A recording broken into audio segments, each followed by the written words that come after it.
What's going on, motherfuckers? Welcome to the Crocs and Hot Pockets podcast. My name is Snackers, and today is Sunday, May 8th, 2022, and this is episode number 178. Tonight on the show, we have... What's your name, bro? Say it! DrunKev. Yeah, what's going on, bro? You know what? I made you say it so I could hear you pronounce it, because I was going to call you DrunKev, because I thought that's how you wanted to pronounce it, but apparently it's DrunKev. Yeah, some people call me DrunKev. DrunKev, okay. Your street name is officially D-Runk. Got it, okay.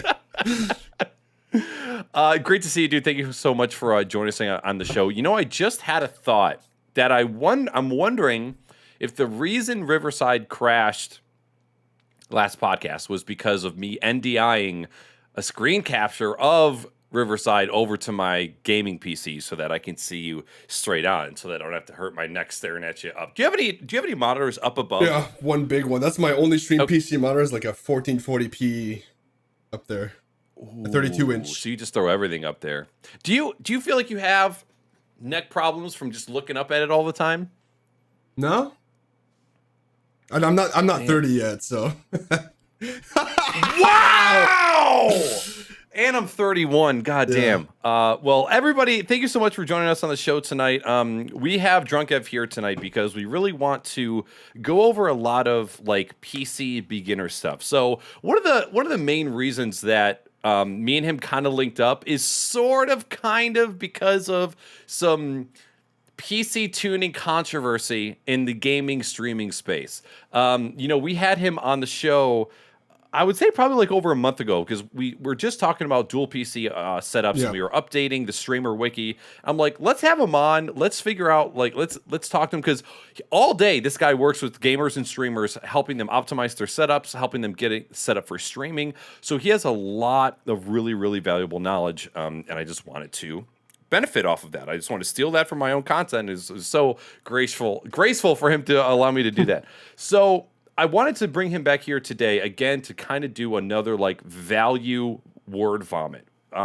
Going over a lot of different topics about like general hardware with PCs, things that you can do to tune things up, what general maintenance you can do over time to kind of keep things spick and spam, and then of course like things to look out for. So we're going to talk about like general PC stuff, a little bit of hardware. We'll touch on networking a little bit, because one of the things that I want to clear up the most is that there's never been so much misinformation out there about technology. And now that streaming, like gaming and streaming, has turned into these monstrous industries, you've got also the grifters that are coming in that are looking to just make a buck. They don't really give a shit about helping you. They just care about making money, and we want to keep you guys as protected as we can. So, dude, thank you again for accepting the invite to be on the podcast. Pleasure, How's your day going today? It's been going great, man. Got a lot done today, and I was basically thinking about the podcast every now and then, dude. Do little reenactments, like, oh, maybe I'll go on this little rant about this, but it's not gonna play out the way I planned. Everything is just whatever. It's like those conversations you have with yourself in the shower. Like, oh, if he says this, I'm gonna. Yeah. That's what I should have said. Oh man, would have been so fucking good, dude. Fuck. Next time, someone calls me that specific thing that nobody ever calls me, I'll have a fucking comeback, dude. Why is it? Don't you wonder why your brain is at peak capacity when you are like naked and sudsy? Like for whatever reason, when you're naked, your brain's like firing on all cylinders. You know exactly what you want to say. It's about the reason why you're naked. You're comfortable, right? You don't get naked in public. So you're at home, you're naked. It means you're comfortable. So we need to start getting naked. Maybe that's why people get naked when they fight. It's just like immediate strip, full focus. I'm super focus mode. Exactly, dude. Well, take a quick moment. Introduce yourself to the community. Let them know kind of what you're into, what you like doing with technology, kind of what you do for your day job, because I know a lot of these things kind of tie into each other. But please, just a little introduction for yourself. All right. Well, I like to drink. That's probably my favorite thing. Streaming. Also, they go hand in hand. But the stuff that I like to do the most is like tech stuff. And I basically spend my day, basically my work is just doing one-on-one sessions with people and getting their stuff set up for their PC, their gaming performance, their streaming setups, if they're doing dual PCs or single PCs, audio routing and all that stuff. Tech support if they're getting crashes or hardware problems. I help with all of that. But yeah, that's basically what I do. Like a lot of people like are trying to grow as streamers, like pushing for growth and putting content out there, which is the best way I think to grow. And I use it as it's a complete opposite thing. I use it to relax. It's like, all right, I'm not helping anybody with tech support's DMs or off on the side. I'm not thinking about tech. I am just going to be gaming. And when I stream, basically, I'm not doing too much tech stuff. It's mostly, I'm just gaming and chilling and drinking. Have you now, ever since teaming up with Power GPU, have you found it difficult to keep that separate? Or does your community know, like, hey, when it's time for me to stream, this is my chill zone, and like we can talk about tech, but I really don't want to like go into helping people with the tech. I'm not gonna do tech support. Yeah, so basically I just tell them to either like get a session or just DM me about like certain things and I'll get to them later. Some people will come in and be like, hey, I DM'd you. I'm like, yeah, I saw, I'll get to that tomorrow.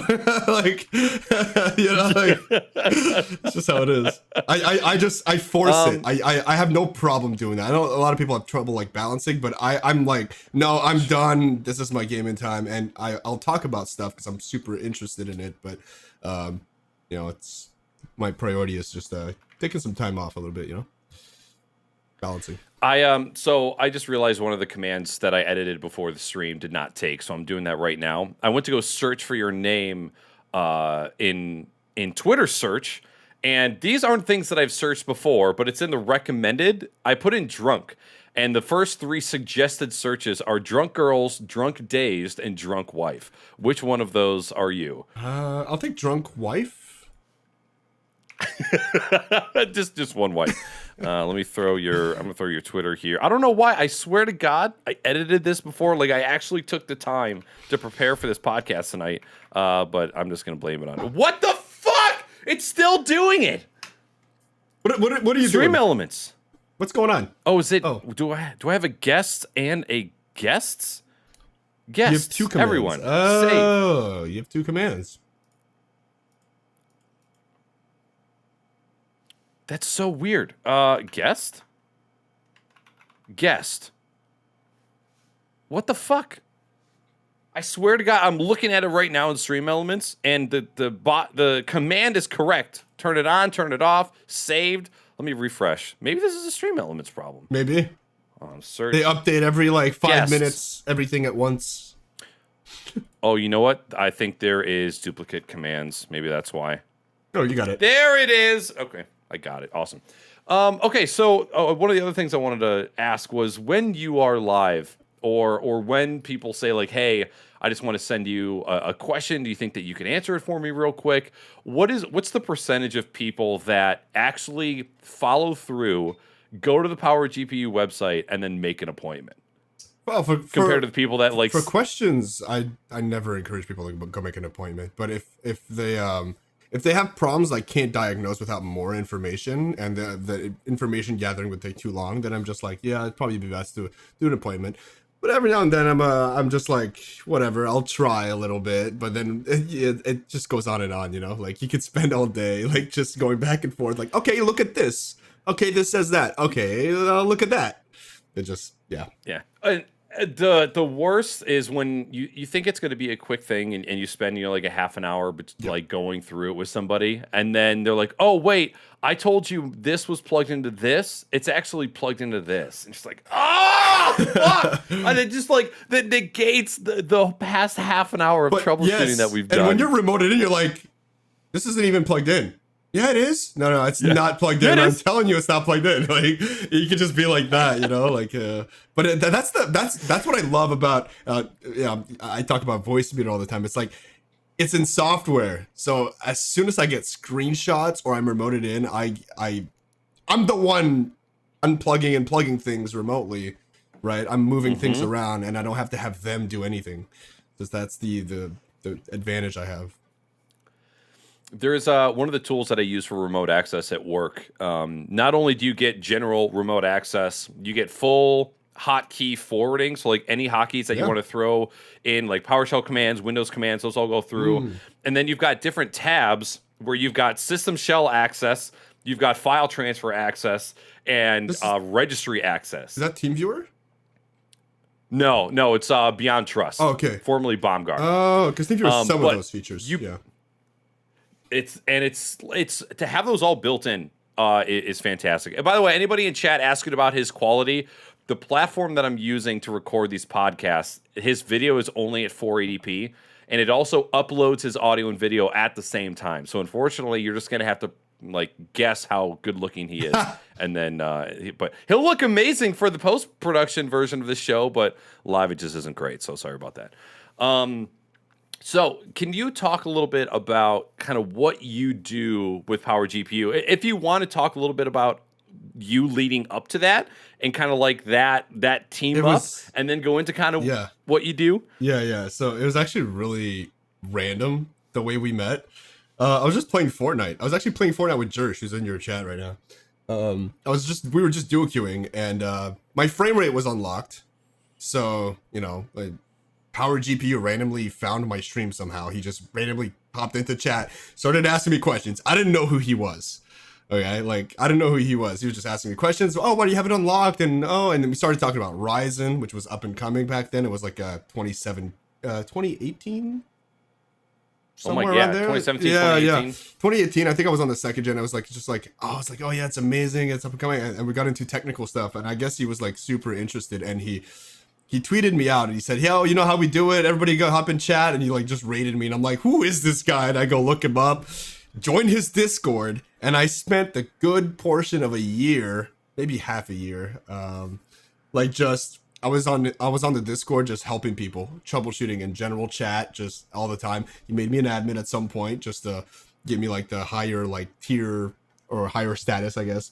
Not paid there or anything. He had another tech doing stuff then. And then eventually he asked me to just replace the tech. It wasn't working out. And so I was like ecstatic. I was still working with my dad, but I took that as a side job. And then now it's my main job because I get enough work with it. So I work fully from home, and it's been amazing since, like for about 2 years now, I think. Yeah. Wow, it's really been that long. 2.5 years, I think. Yeah. Wow. So when you were doing support, because I always feel so bad for anybody that has to do like tech support, especially within Discord.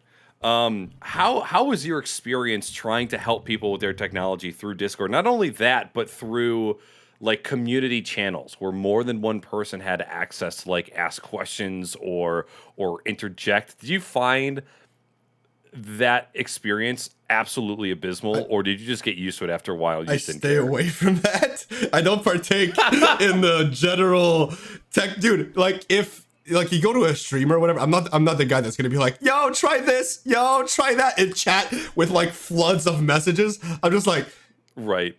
The way I do it is they'll figure it out, and if they don't, someone will tag me probably, which actually happened last week. Like just people tagged me, and eventually like Stream Elements reached out to me themselves, and I ended up hopping on, and just while the guy was live, I hopped in on TeamViewer and like fixed this GoXLR audio. No shit. Yeah. And he had like 16K. He had 16K people watching. It was an Apex Legends. He was just like doing like a kind of a commentator on the, I guess it's the Apex Legends tournament that was going on. So it's like a worldwide tournament. So yeah, that was fucking awesome. Yeah. So like I don't go like, oh yeah, let me help you, please. I'll do it. I can help you. I'm the one that can fix your. No, you come to me, man. If you need help, come to me. I'm just sitting here. I won't be the first one to help you, but I'll be the last. When you now that first of all, that's awesome that you were able to go from like random dude to community member to admin to then working with the team. Like this is like a success story that you read about in books. It's random. Of you like climbing the ladder. Super fucking cool. I like that the LEDs in the background match the brand of the logo that is on your shirt right now. Fucking marketing on point. So awesome. Super glad to hear all of that. When you're working with your customers, obviously they have a solution. They're in need of a solution to a problem. Do you find yourself going in, fixing that one problem, and then getting out, or is it natural for you to kind of start poking around and seeing if there are other things that kind of need to be cleaned up? I do a deep dive almost every time. Almost every time, Okay. and it almost never happens that I come in and I just have this one time. Okay, we're gonna set up this, and you're gonna be good. And they're like, "Oh, do you know how to fix this?" And I'm like, "Yeah, probably." And I'll look at that, and I'm just fixing stuff on the fly, like as they're like mentioning random stuff they've had problems with that they didn't mention to me before. Like I have like a little section that you can put like, "Oh, let me know what kind of problems you have if you have any," and they don't always give a lot of details there, or the details they give are just not helpful. Like my CPU hits 100%. Like I don't know what that doesn't mean much. Like Yeah, I can't really do too much with that. it's a good thing that it's using all of your CPU. Like I don't know what else to tell you, man. Like Before we get into kind of our main talking points, I do have one thing that I wanted to touch on. So I creeped on one of your VODs. It was earlier today, and it was your last stream of you playing Warzone. Before you started playing, I saw you go into the settings, and you adjusted your mouse sensitivity in regards to or in relation to your screen resolution. You busted out a calculator and you multiplied your sensitivity. Bro, I saw that shit in the script and I was like, what the fuck is he talking about? Calculator, mouse sensitivity. What the fuck is that?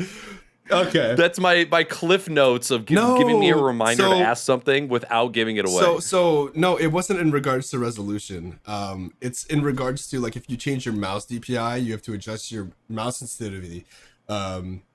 Like if you increase your DPI, you got to lower your mouse sensitivity by a certain amount. So that's all I was doing. I was just like multiply by the new DPI, divide by the old one, and you get just a ratio thing. Is there a certain like formula to like if your DPI is this, your mouse sensitivity should be? I know that like every game has a different way of doing their mouse sensitivity, but is there kind of like a general rule of thumb when you go into a brand new game and you are very conscious of what your sensitivity should be? What's the basics to kind of go through to make sure that you kind of have consistent sensitivity throughout multiple games? So there are websites that will do the calculation for you. There are there's a standard. Blizzard kind of like all shooters from Blizzard have the same kind of sensitivity. And there's a relation too. Like if you can convert from Blizzard to like source, like just with times 30 divided by 100, and that's it. But I know that just because of like there's a website called mouse-sensitivity.com that you can put two games in. You put your FOV, you put your resolution, and you can convert your sensitivity really easily. But, interesting. Is that a Blizzard tool or is that like a third party tool? It's a third party. Like it's just I don't know how many people work on that, but they support a lot of games. Some of it's paid though, if you want to convert certain methods. Usually I just do the 360 conversion, 360 degrees conversion for the hipfire, and then ADS you kind of just feel it out depending on the distance. So BRs you'll want maybe slower a little bit so that you can track further, and then more like arena like Valorant or CS:GO or something like that, you would try to get something more for mid close range. So you can interesting. Okay.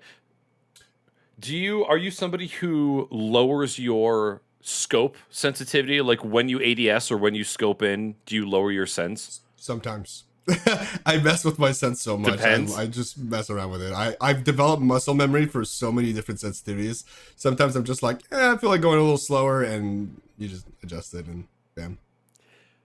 Are you somebody who uses a button on your mouse to trigger that lower sensitivity? No. Maybe switch DPIs maybe, but that's something else. Gotcha.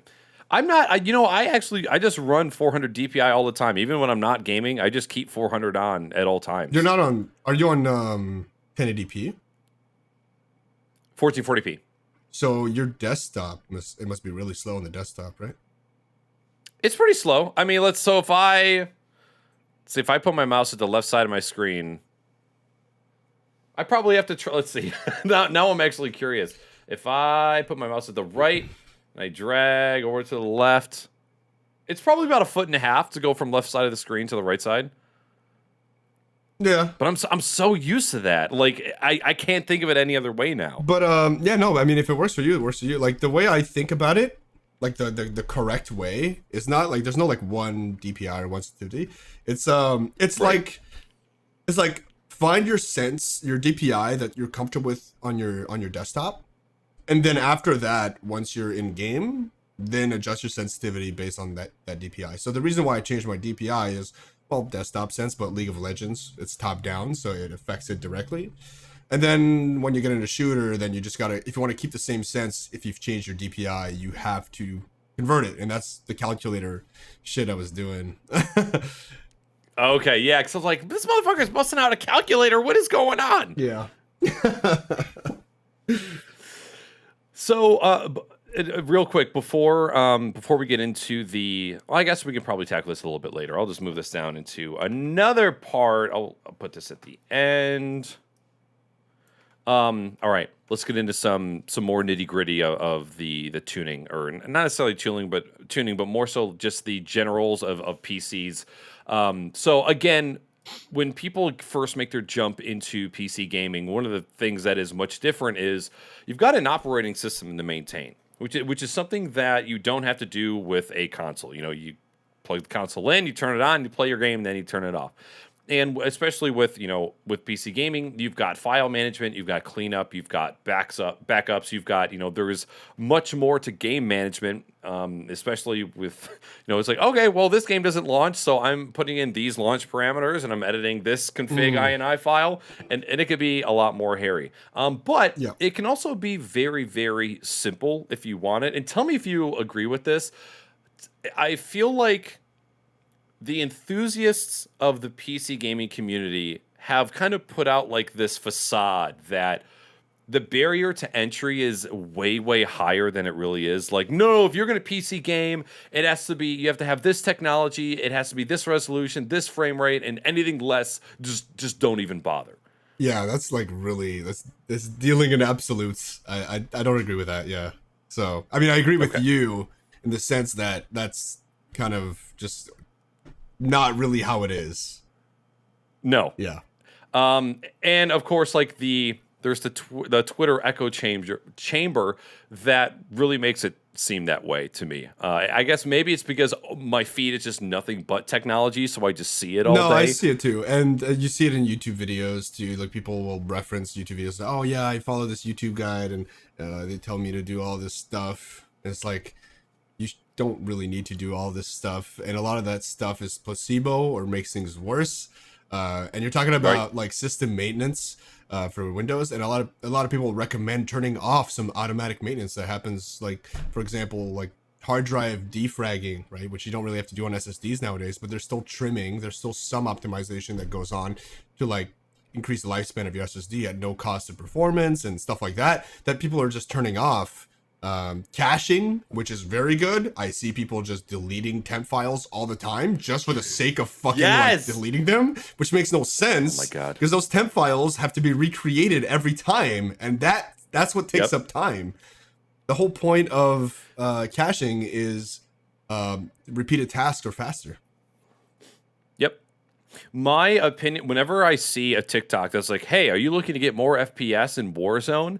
Go to C:/temp,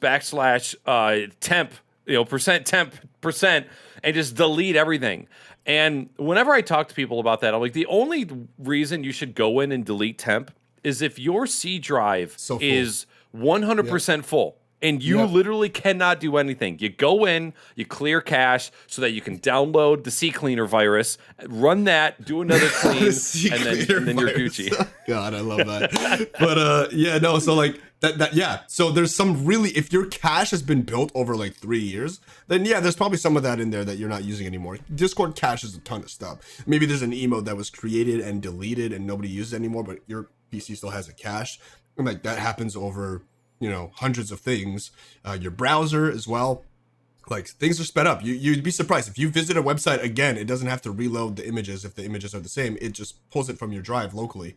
A lot of stuff, even like your DNS, like you visit a web page, it doesn't have to convert the address, the name of the web page to an address every time. It's saved on your PC. It just knows what it is. So it doesn't have to redo that internet request. Like yeah, with temp files, actually one step further. I've seen, and this is my personal experience from like remoting in people's PCs, people are putting it in startup. So every time you start up your PC, temp files get deleted. Oh my god. Are they doing that with a script? Yes, it's a startup script. Yeah. Oh my god. Yeah. Is this a product of another tuner? It's like I don't know. I probably, yeah. Okay. Yeah, probably. Okay. So, bro, I helped someone earlier, and I shit you not, bro.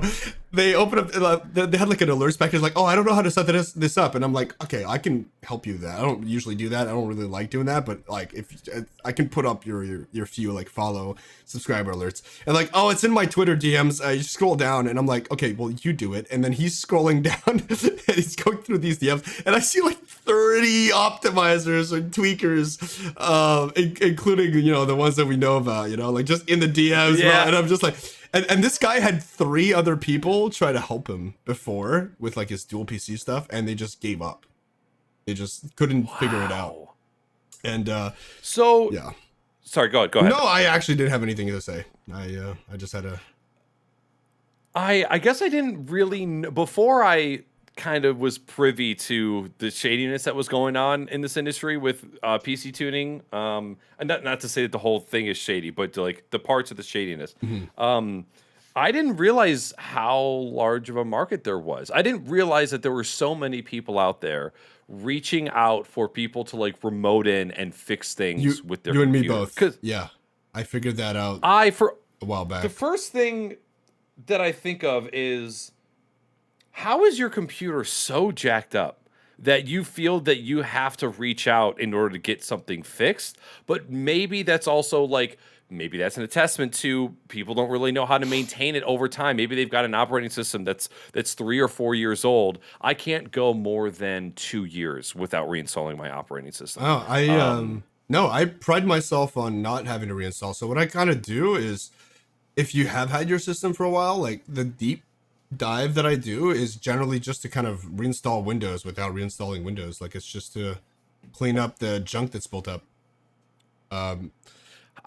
With how much that you do, I don't know how you don't, because there's always like something small that it's like a bunch of small super annoying things that just develop over time that I can't necessarily spend, or I don't want to necessarily spend the 20 hours to go digging through every part of my PC to try to find it. It's sometimes easier just to blow it all away and just start from scratch. Yeah, I don't like to do that because, dude, like I used to do a lot of programming, and having to reset up your whole environment, like your development environment, like path variables, all your SSH logins, your keys, and all that. It's a pain. So I always will try to tackle the problem head on. And even like I hosted a LAN a while back, and I had some friends over, and I was trying to get something working. And they're like, oh, dude, just restart your PC. And I'm like, I'm not restarting my PC. I'm going to figure this shit out. Like, it's like, dude, but restarting your PC fixes everything, man. I'm telling you, you just got to restart your PC. I'm like, no, shut the fuck up.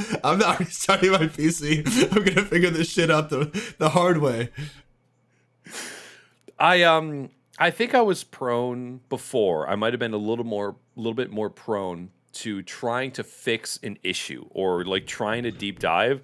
But now at my day job, you've got these people that buy $400 to $500 PCs, and for me to remote in and fix something on your machine, it's $170 an hour that's billed to the customer. So it's like, if they've got a super weird issue where like Google Chrome just won't run, or like they have this other software that comes up with like a bunch of database errors and they don't have support with the manufacturer and you're just completely fucked. It's like, okay, I can spend 2 hours trying to fix this one issue, which would be almost the cost of a totally new computer. Yeah. Or we can just wipe the OS, reinstall all your applications from scratch, and then you'll have a like new PC going forward, and that issue will for sure be fixed. And almost always they're like, yeah, I don't want to spend $500 for you to try and track down like this one issue. And I know that like fixing things for other people is way different than fixing things for yourself. But for you, because you're doing it for your job, it's probably a little bit easier to do that. I still will try to save people money. So I still have the same mentality you have, where it's like, I could overclock your PC, but you could just upgrade this part and you'll get a lot of benefit anyway. So just upgrade that part instead, you know? Or, you know, like, I don't know. I'll try to help out people before I even, you know, try to force them into a session or anything. I definitely undersell generally. I know I'm not with you, but generally people are like, how much FPS are you gonna get me if I'm like, I don't know, like it depends on how fucked your shit is, like yeah, because there's a lot of times where I start helping somebody out and things are almost too far gone, and it's not necessarily their hardware, it's just that they have so much shit going on that it's like, man, you've got too much. It would be really easy to just simplify this for you.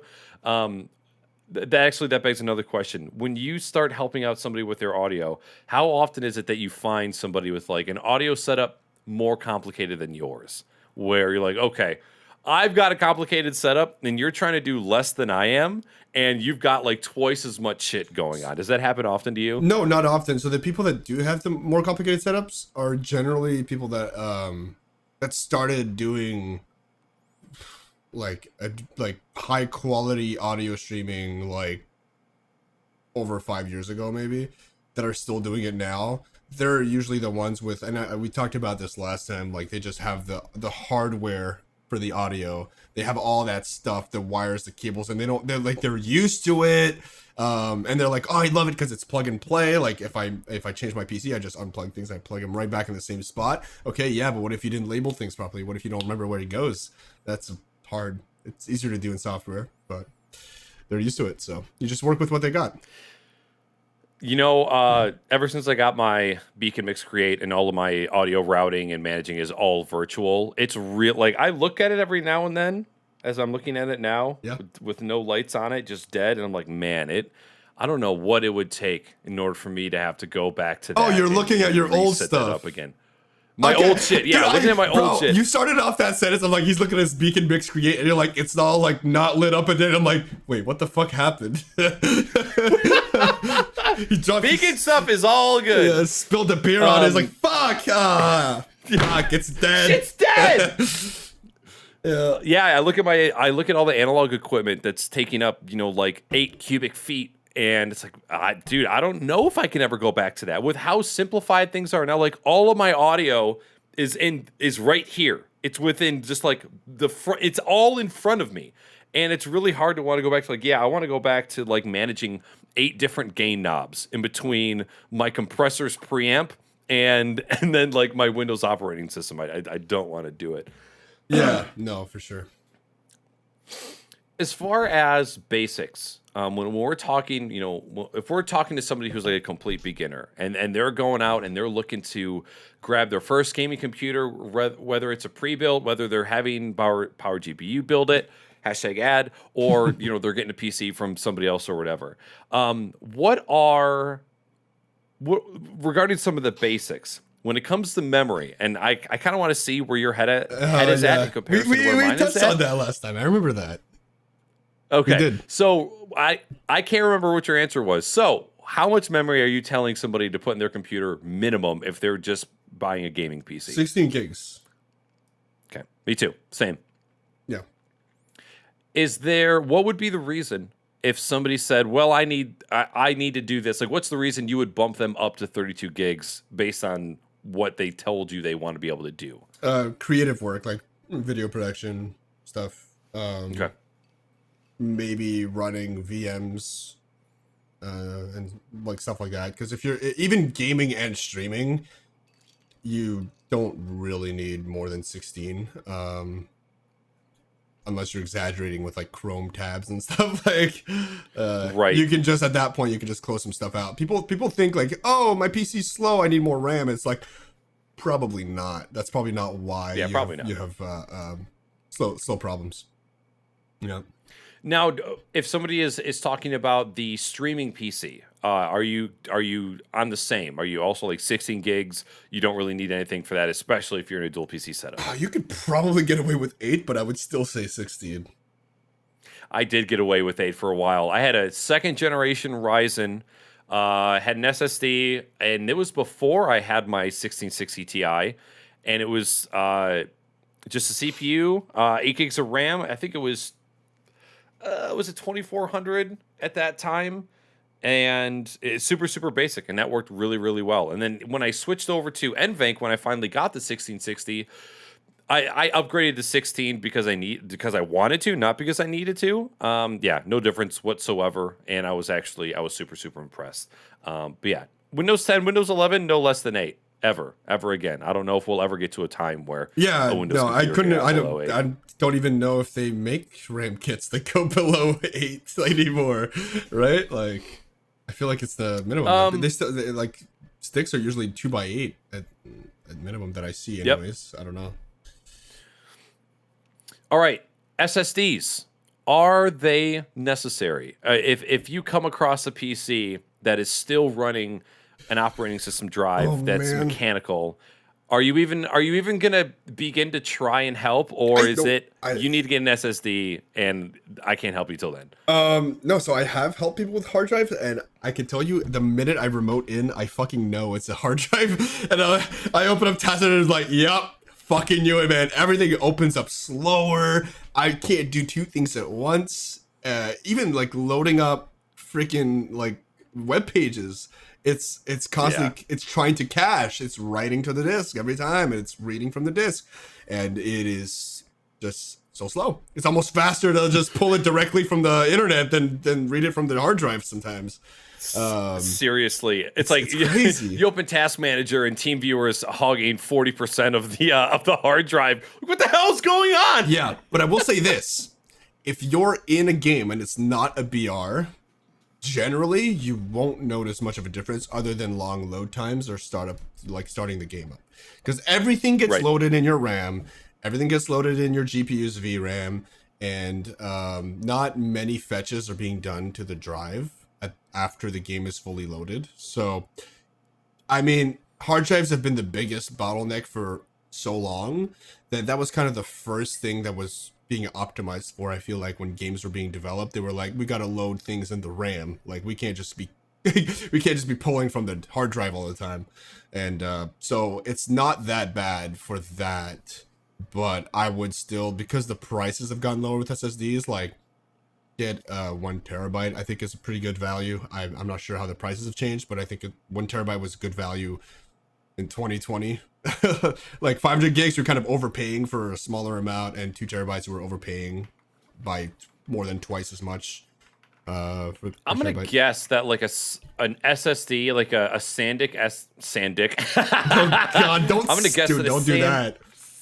SanDisk, a 1 terabyte is gonna be $110. A SATA one. Wow, it's $80 for a SanDisk. You can just look for sales with that kind of stuff, dude. Don't go looking for like the best SSD, dude. Like when it comes to gaming, it's more about like whether you're on an SSD or not than being on the best SSD. Like unless you're like I said, video editing is different requirements. You don't need the write and read speeds. You just need the fast access times. Yep. Anytime somebody tells me, hey, I want to get an SSD to put games on, I'm like, cool, pick one. It doesn't matter. Like there's maybe some little specs here and there that will give you a 5% difference here or there, but like there's SanDisk ones for $80. There will be Crucial ones for $80. Even like Micro Center's brand, whatever they got. But they have their own brands. Well, it's probably not their own. It's probably like we source our flash memory from this manufacturer and we just slap our shit on it. Well, that's what that's what they do with everything. Like that's what it's done with SSDs, and that's what it's done with RAM. Like, True. it just It's funny too because like, do you have a Micro Center in Canada?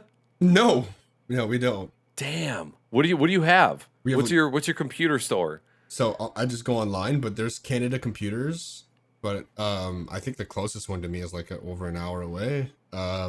Okay. But when I had trouble getting like I think it was the Ryzen, I think it was a 3900X.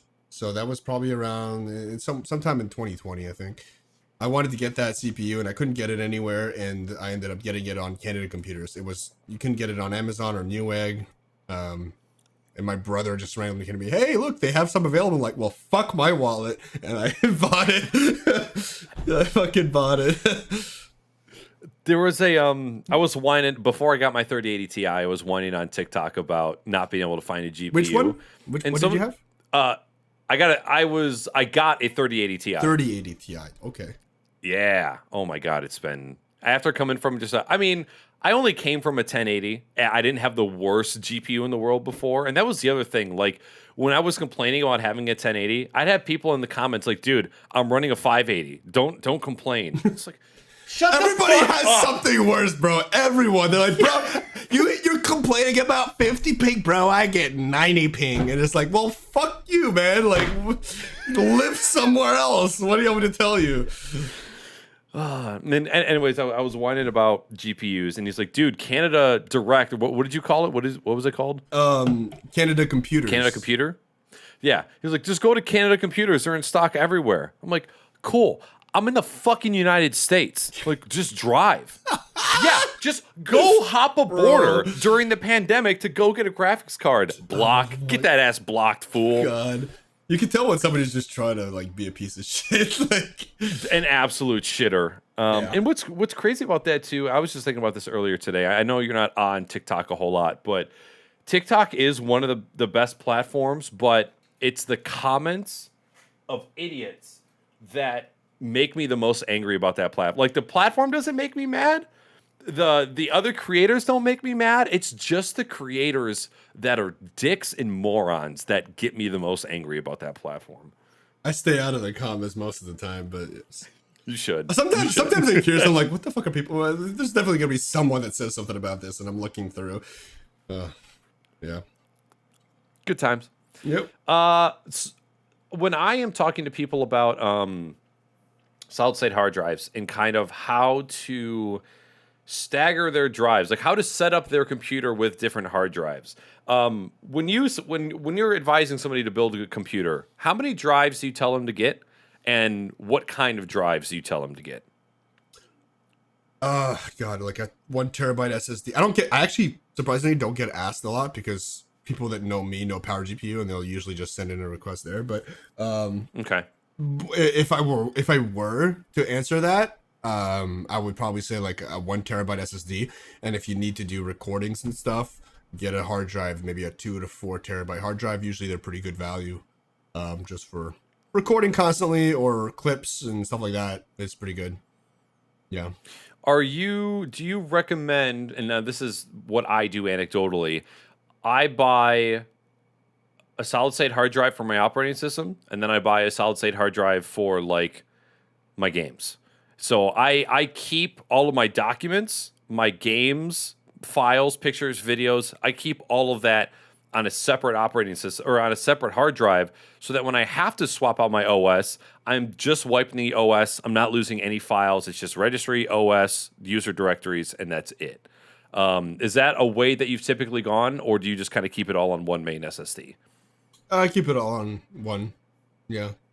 I keep it on the OS one. So when I reinstall Windows, if I end up having to, I will just keep like app data stuff, just keep all the config stuff. And when you reinstall games, something you can do is you could just move it to another drive and then bring it back. Right. If you don't have another SSD, you want to bring it back. If you have another SSD, what you're doing makes sense because you can just start installing a game. Most launchers, right? You can just start installing it, or you can just locate it and it will create the shortcuts and the registry entries that's needed. Some of them are really annoying. like Epic Games Launcher is the most annoying. You have to let it install the whole fucking game. I'm pretty sure. Yeah. At least for Fortnite. I don't know for other games, but Xbox Game Pass is also a really, really shitty one too. They don't give you any control over the directory structure, so it'll just put files in folders all over your fucking hard drive, and there's nothing you can do about it. It also gives you, it'll put folders there that you can't delete. It'll tell you that you need system level authentication in order to rename or delete these folders, and then they're just stuck there forever. Oh, I don't know about those. It's the worst. Why? Wait, why Xbox? Is that Xbox that does that? It was the Xbox app. Yeah, and it looks like Hunter's saying that changed now. I've only used, I think I used it to play, the Halo when they announced like some kind of remaster of it for a little bit. That's it, and after that, never again. I don't like that app. It really doesn't run that well. It's confusing. Yeah. I thought it was bad until the new EA Play launcher came out, and then I was like, oh, the Xbox Game Pass app is actually perfection, and now EA Plays is absolute dog shit. You haven't used it yet, have you? No, but I've seen it on some people's PCs. There's a background service running all the time. And I'm like, what is that? And I'm like, EA Play. What do you play on that? And I opened it up, and I'm like, okay, what's this? I guess you might need it. I'll just leave it just in case. I don't know. Like, had to use it for Battlefield 2042 when it first came out, but now I had so many issues running it, so now I just run it through the Origin launcher and call it a day. Oh yeah, they released on multiple platforms, I guess, because we like on PC we use we can do whatever. We have Steam, we have Yeah, console players. You only get one platform.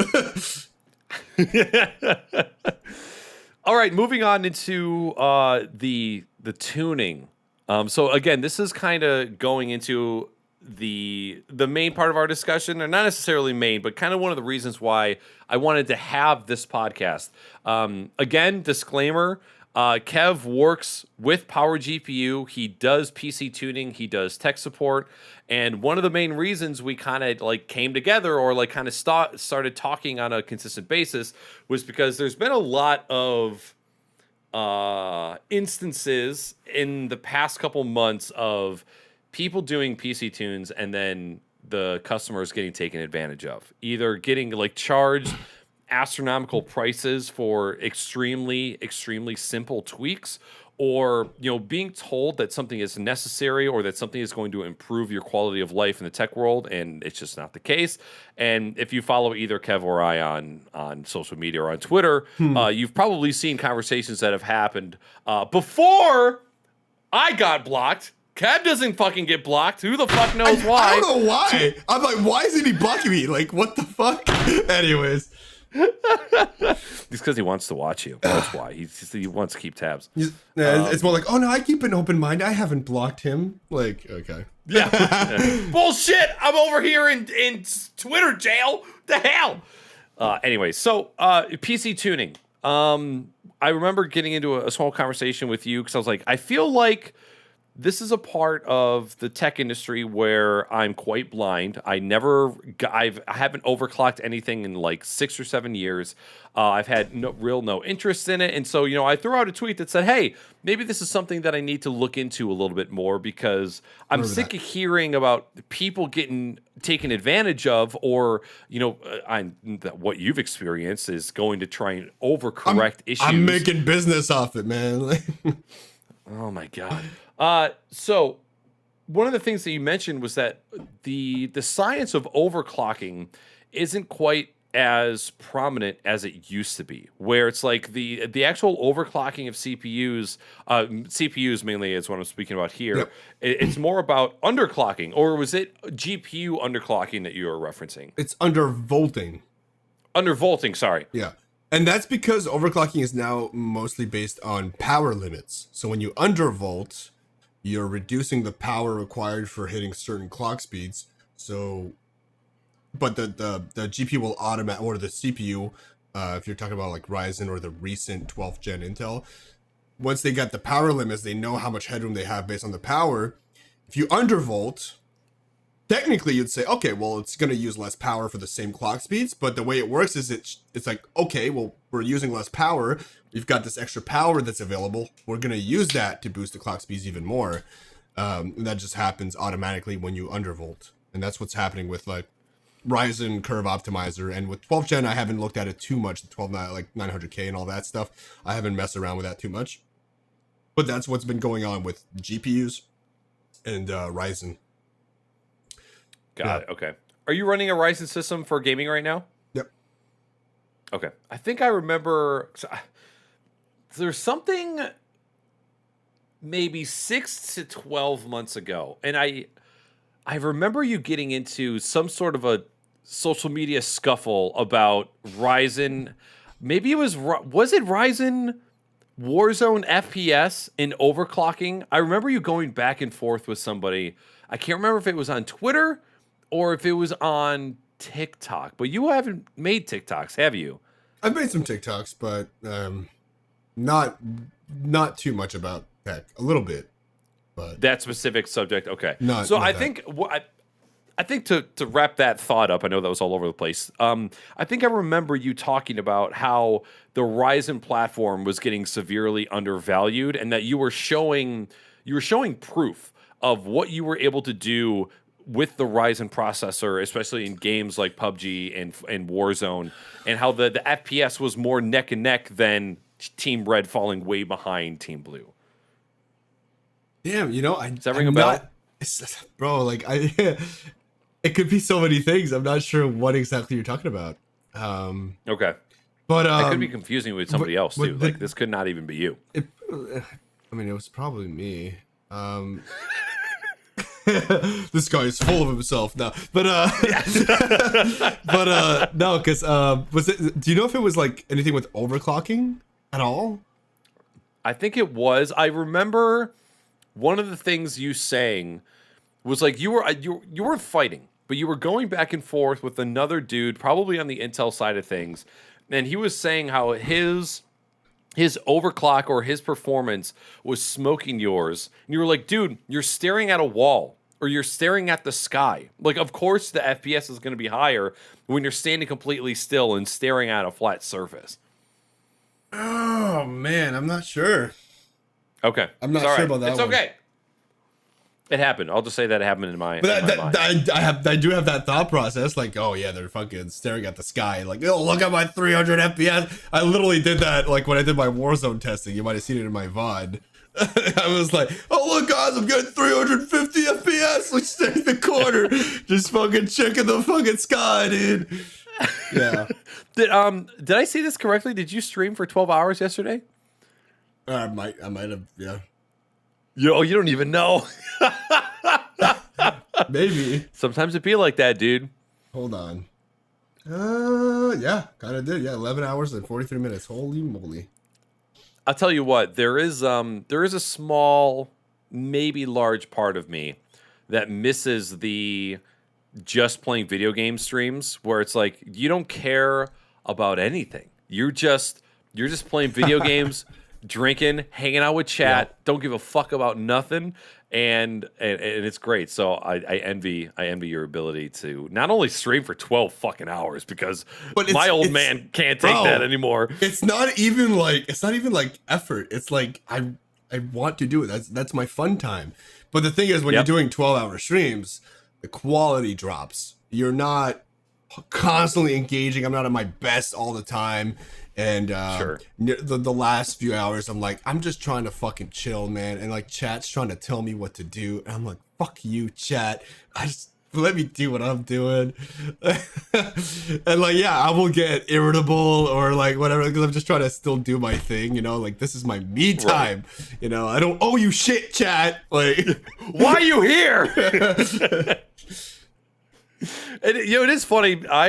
There are some times where if you get in an agitated state of mind and you're like, things aren't quite going well, maybe something tech wise is kind of plaguing you, and it's like, chat, shut up. Why are you giving me advice? Why are you talking right now? It's like, they're talking because you're live and they got a notification that you're live and they came to watch you, and you have to like get yourself out of that mindset really quick. Like, oh fuck, yeah, right. They're here for me. Okay, I gotta put on a show. I kind of feel that, yeah, but like tech issue is actually I have the when I have a tech issue, it's like fuck yeah, let's figure it out. But people will leave. They're like, oh yeah, look at him, he's trying to figure shit out. But at the same time, I'm like interested in figuring it out. I could try to just be like, oh fuck it, I'll just reboot, you know, like that fucking asshole that was behind me during the LAN. And just, oh yeah, just reboot your PC. But reboot, bro. I want to figure it out because I want to understand it. And a lot of the time, the stuff that you've dealt with before will allow you to kind of figure it out quickly. So it's one of those things where like you can almost show off how fast you can figure a problem out live. Right. Have you seen the movie Whiplash? Yes. Wait, have I? The drumming movie, Yes! Whiplash. Okay, I wasn't sure. Okay. I was like, what if it's a fucking like broken neck story or something? Okay, yeah. You are JJ Jameson, right? I don't know his real name, so it's gonna be JJ Jameson. Is that the teacher? Yeah, the teacher. Okay. You're the guy and the dude who walks up and says, "Hey, just reboot your PC." You're the guy that goes, "Get the fuck out of my sight before I demolish you." God. That dude's demeanor in that movie is fucking amazing. Oh man, I don't even remember what he looks like. I just know I think he's bald and He's bald, yeah. Yeah. But yeah, no, He kind of looks like an upside down taut nutsack, which is what I imagine I will look like when I'm 60 and shaving my head. a taut. You'd think like an old nutsack would get all wrinkly and loose, but you're saying taut. What are you stretch? Are you doing like that Homer Simpson meme where you tie some fucking some clothespins behind your back to get it all?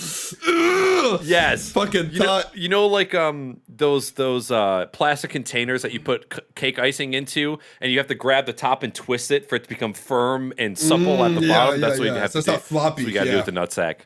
Oh, gotcha. I know what you're gonna do next time you're in the shower. Like, let's see if this shit's for real. Let's see if I can be a taut. How taut can I be? Like, yeah. Speaking of nutsacks, when it comes to tuning, like when you're doing a consultation and you're actually going in to assist them with technical problems, out of the SSD, RAM, CPU, and GPU. Okay, let me rephrase. If you are going in for a tuning consultation, like you're actually trying to go in and improve the system performance, I'll go through these one by one. SSD, RAM, CPU, GPU. Are you typically doing anything with hard drives to try and improve anything, or is that something you just kind of leave alone? You leave it alone. There's not much to do. The controller is responsible for everything, and it's like firmware, closed firmware. You get the read and write speeds that you get. There is some throttling at certain temperatures. That gets solved with just increasing your airflow by either turning up the fans, which I don't know what the fuck some AIO manufacturers are doing, but that helps a lot if you just turn up your pump speed and also just don't put your fans on quiet. Yeah, because I've actually had problems with SSDs though, and that's where like that's pretty much the only time I'll touch like SSD performance is if it's overheating and it's actually causing crashes, because I've seen that happen. And I was like, what the fuck is going on? I opened up like hardware info and I looked, and the Samsung SSD had two sensors, one for the controller, one for the NAND flash. And if you use hardware monitor, it will only show the NAND flash one. It won't show the controller temp. The controller temp was hitting like 110, 120 Celsius, and the NAND flash one was hitting like 70. So, Jesus. So I was like, what the fuck's going on? And it would open up a game, 1 or 2 minutes, game crashes. And I'm like, what's going on? I'm looking at the other stuff. Everything was okay. And then I saw that their fans were on quiet, and I just turned them up, or silent. And I just turned them up, and then they had no more crashing. It was just that simple. Things throttle under heat. Little did you know, Yeah. What AIO software do you hate the most? I hate all of them. They all suck. What is the worst one? What is the absolute worst one in your opinion?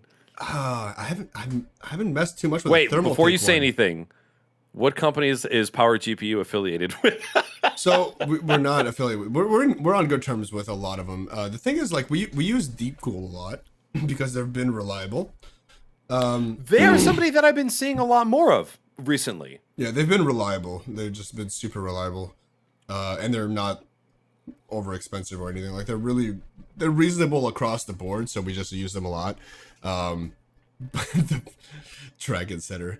No, so NZXT Cam and IQ are the two I see the most. Here's the thing, man, they flip-flop. There were times where they were both really bad.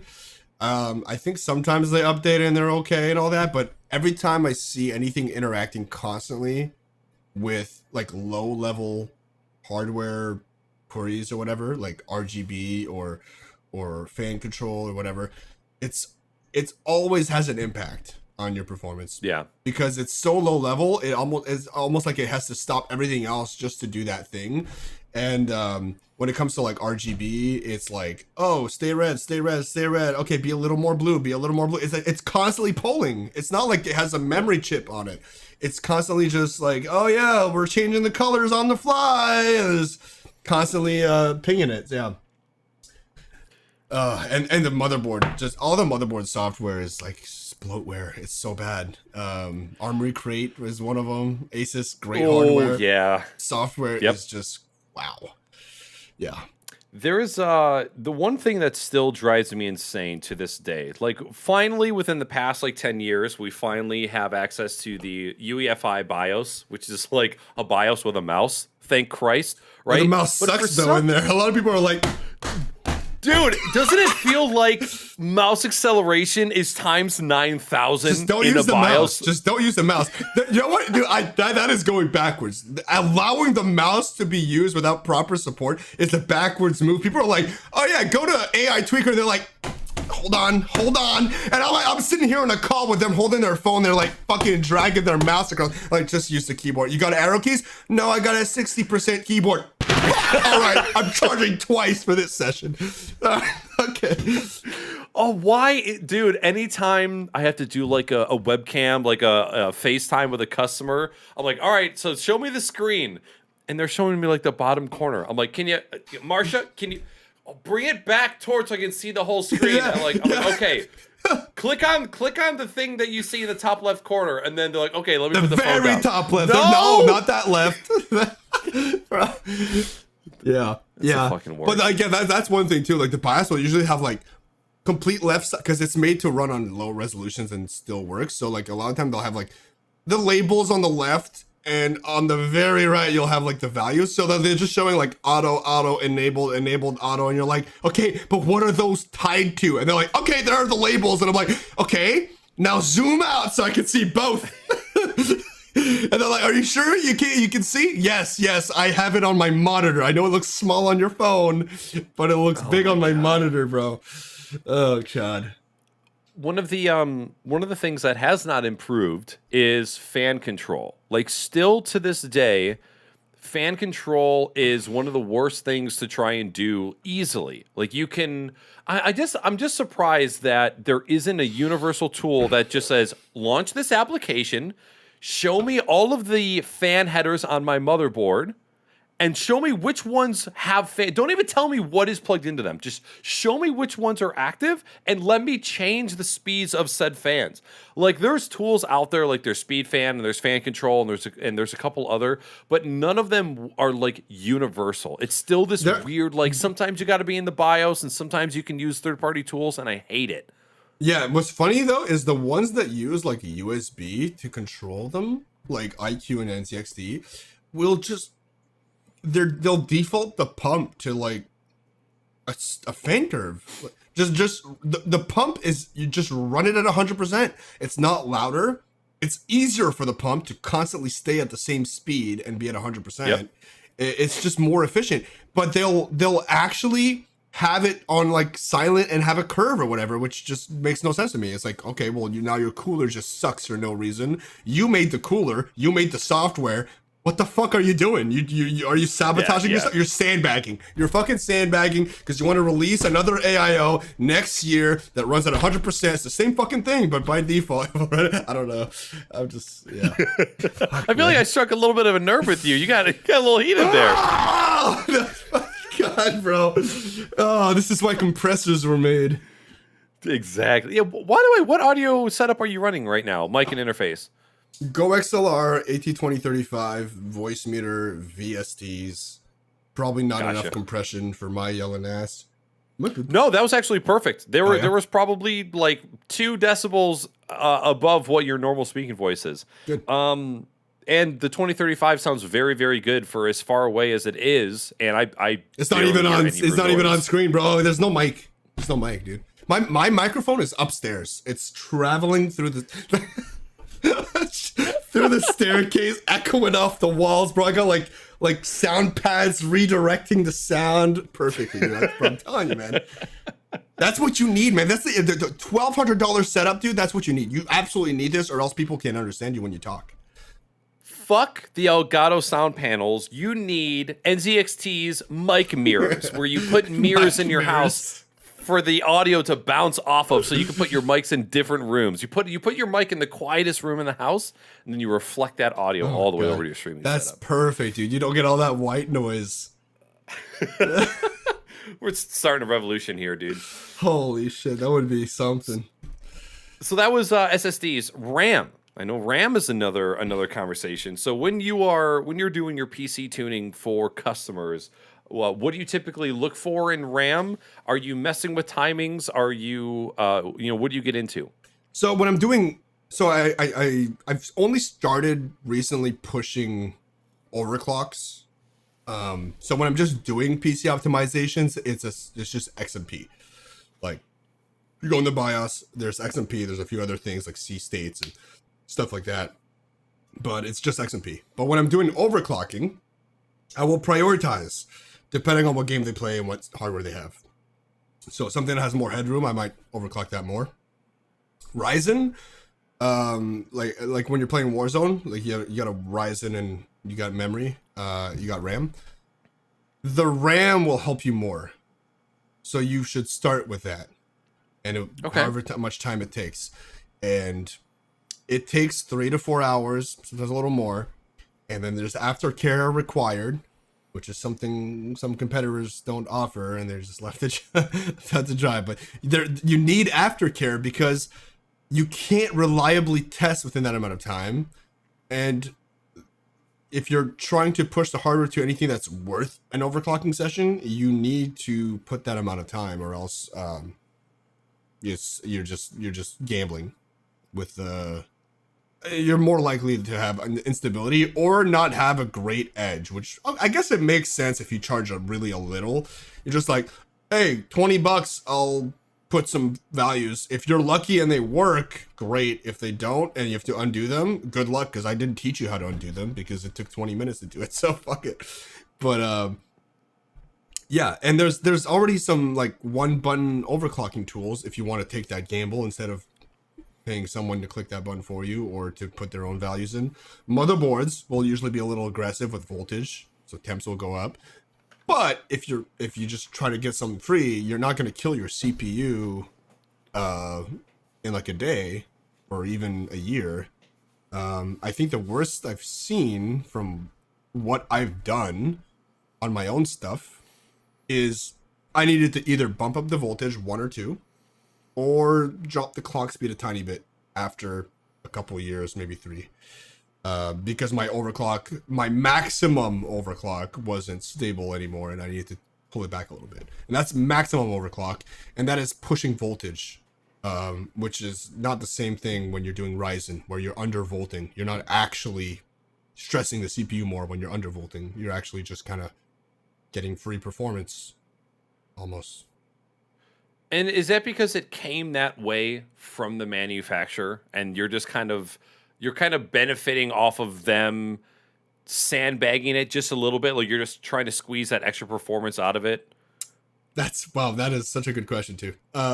So there is a general curve that they kind of figure out based on the type of, like, the silicon quality they get generally. Like they get an average of like, what can we get away with on most of our CPUs that we've been there. And of course they have like, they have like, for example, the 5600X, which is 6 cores, or 5800X or 59. So they will group the best chiplets maybe on certain chips that are more expensive, that have more headroom and can have a better stock curve, which is why the 5950X says I can go 100 megahertz higher than the 5900X. And they just say that because it's going to dynamically boost a little higher because the curve is a little more aggressive. Just a tiny bit. But it's a curve nonetheless. So on that curve, because you get a chiplet, for instance, that has like 8 cores, well, some of those cores that are on the curve, they didn't order them like, oh, the best one will be a little higher on the curve and the worst one will be the first one there. What they do is they have 8 cores. They cannot be moved because it's silicon. Like it's been fucking made that way. They just slap on a circuit on there with light and shit. And then that's what it is. So what they do is they flag the best core, and in the microcode, Windows is able to know this is the best core. If you're going to run an application and Windows is aware, it will run on that best core first. If it's a single threaded application, it will try to do that. And then there's worst cores, which will be used the least, and maybe are either worse at overclocking or they're not as efficient.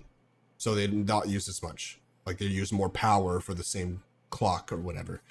And when you adjust the curve, what you're doing is you say, okay, let's see if I can undervolt this core,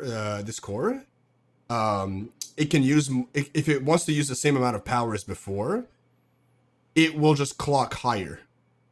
So you're saying undervolt, but basically use the same voltage if you can and just hit the higher clock speed.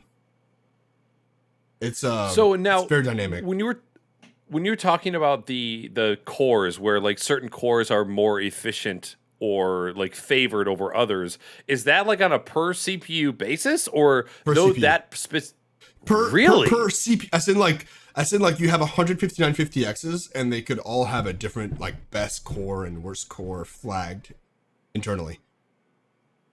Really? So what determines like how it was soldered, how it was manufactured? It's kind of just luck. They'll get a wafer and they'll print the circuits on there. They'll cut them all up. This is a chiplet, right? And the 5950X is 2 chiplets. So it will just basically, they'll try to put maybe 2 good ones together and they can do that, but they can't decide the order, right? So like it's 8 cores per chiplet. So they can't decide the order in which they're put in. They're in a certain order because they were just printed that way. And depending on the silicon quality at the different spots, some of them will be able to clock higher at a lower voltage than others and be stable. And that's what's so impressive with modern CPUs that like makes overclocking almost like not worth it, is because competition has pushed that. GPUs have been doing that for a while. Not necessarily flagging certain cores to be used first, but the curve, like, oh, at a certain voltage, you can hit this clock speed. And if your GPU usage is lower, that means that there's less current. So it's able to use the higher voltage and hit the higher clock speed. It's just going to dynamically clock. And that's why you don't just set a static clock speed, because if you set a static clock speed, you have to go way lower than you would be able to get. Interesting. That something I never knew existed. I didn't realize that like CPUs could be different from one another. I guess not necessarily physically, but just like the way that they operate can be different from chip to chip. Right, and like for the longest time, Intel with the 4-core 8-thread or whatever, it was just conservative as fuck. Like they would just be like, okay, all our CPUs can hit that, so we're just gonna set that. So you were basing your clocks on the lowest common denominator, and that means there was a lot more headroom. You could basically say, okay, well, I could just bump up the voltage and bump up the clock speeds by 400, 500 megahertz, and it'll work most of the time. Because you're working against the lowest common denominator, which like if you're unlucky as fuck, you'll get a chip that just can barely go higher. Now, does that have an effect on if 5 people overclock the same chip or undervolt the same chip? Are they going to have 5 different experiences and stats? Like, is it almost like you have to get lucky with a CPU in order to achieve the best you can, or the difference is 1 to 2%? I don't know, like like how lucky you have to be. All I know is that the cores that you're gonna get that are better are gonna be different across chips. And you've probably heard this term before, a golden chip. No, I haven't. Oh, so that's been a thing with even the older CPUs. But if you got a golden chip, it means that you were able to clock higher with lower voltage, which means you didn't need to go with liquid nitrogen or anything to get crazy cooling, or push absurd voltages to hit the same clock speeds. So a lot of the time with the older chips, pretty much everybody was able to hit around the same clock speeds, like 99% maybe, or 98. And then, but it depended on like the required voltage would vary a lot for stability, because you're relying on 4 cores, right, to get so like you're still again working against the lowest common denominator, right? So the worst core has to be stable at that voltage. So even if the other cores don't need it, that if that one core needs it, you need to do it for all. And that's where, when you're going with Ryzen, you're getting 8, 12, 16 cores, and you're able to do that individually, like per core. You're saying you're adjusting the voltage on the individual cores, which is allowing you to push them higher, because or else the only way to do it is to push one voltage and set all the cores to the same clock speed. But what you're doing instead is you're letting each core get a different voltage and a different clock speed, so you get to really just maximize. But it takes more time. Earlier when you were talking about RAM tuning, and you said it would take 3 to 4 hours to set that up. Not just RAM, not just RAM. The whole shebang. CPU, RAM, GPU, and that's also including the optimizations that I do in Windows and games and OBS. Do you do those optimizations separately, or is it like I'm either going through everything or I'm just taking a look at your CPU? When it comes to overclocking, I push the optimizations for sure, because there's no point in overclocking something that's bogged down by software. Interesting. Okay. Well, that's good, because nobody wants to pay to have I just want you to tune my RAM and not touch anything else. yeah, exactly. You gotta tailor to the build and the person too, like what game you're playing. I'll tune for that. For example, with Warzone, RAM is important, but if you're playing like, I don't know, League of Legends, it's probably better to just boost up the CPU clock speed. Other games aren't as RAM sensitive, so getting faster RAM won't do anything. So yeah. Is League of Legends resource intensive? No, it's absolutely not. And so it's actually using about 2 cores, 2.5 cores max. So that's another reason why you don't want an all-core overclock on a Ryzen, because you're gonna have to all-core overclock to like 4.5 gigahertz to get it stable. While even at stock, you're gonna be hitting 4.8, 4.9 if you're just using 2 to 3 cores, right? Interesting. So there's no point. In regards to CPU overclocking, how much did the turbo clock, which is more like terminology that's specific to the Intel line, when you have like this turbo boost that was introduced, I think at the core line of their CPUs, did that make a huge difference in the overclocking community? Like, was that giving the advantage that overclocking was giving to consumers? Like, was it like Twitch releasing Amazon Prime and Twitch Prime? Like, oh, you're just getting free shit for nothing.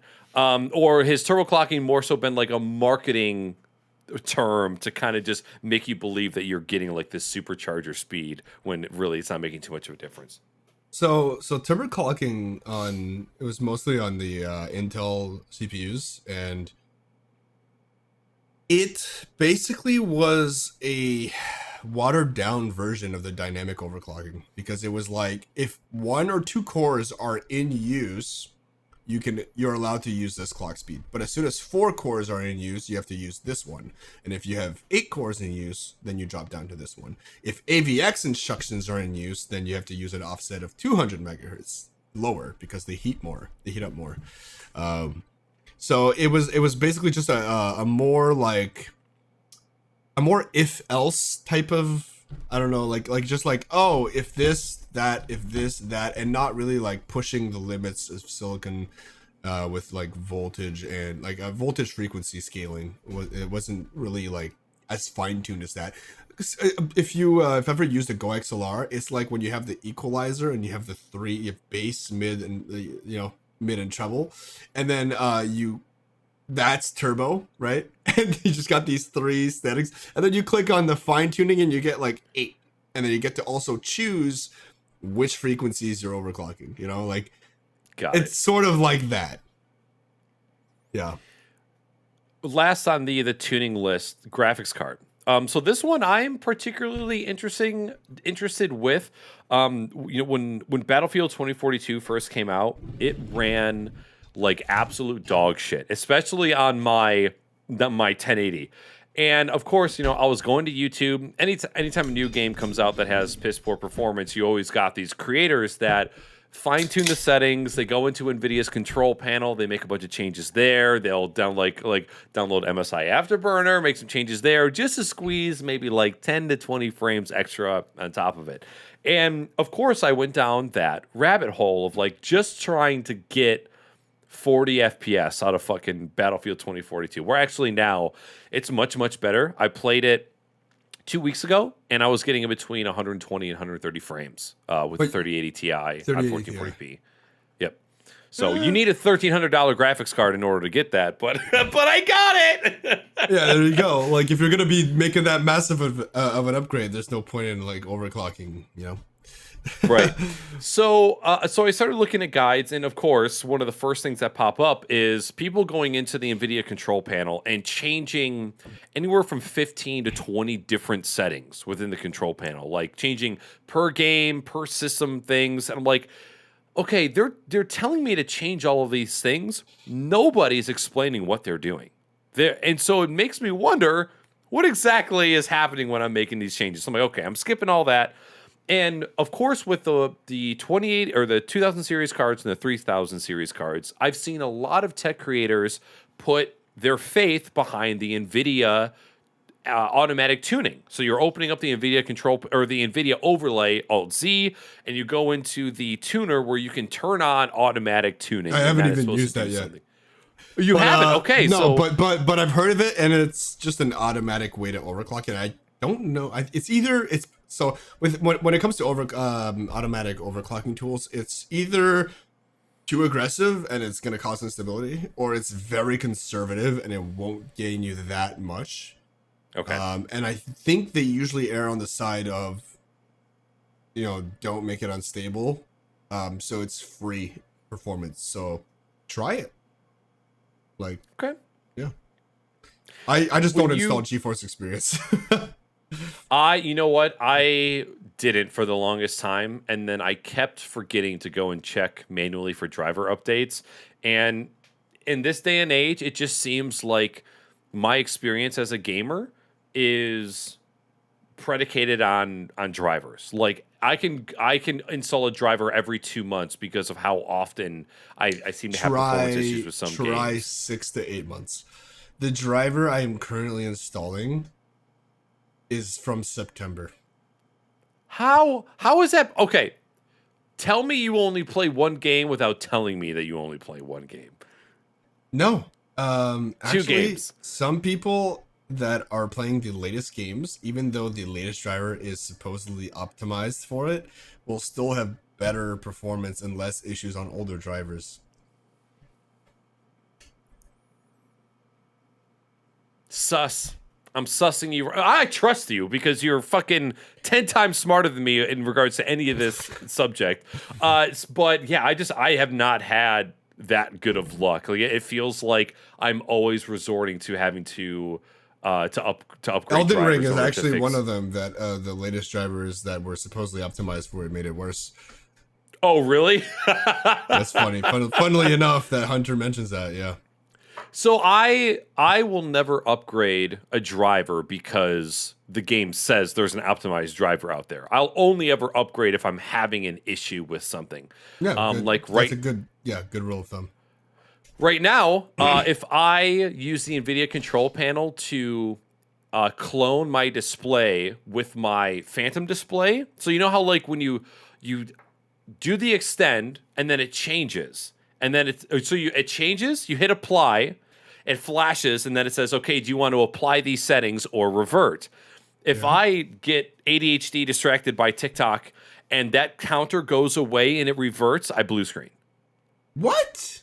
Yeah. So, and that's happened to me 3 times in the past 2 weeks, because every time I stream, I turn on my cloning. But then when I'm gaming, I turn off the cloning, because fuck 10-second alt tabs when you're cloning your display to a capture card. I have to ask though, because if you're cloning, what is the resolution of your monitor? 1440p.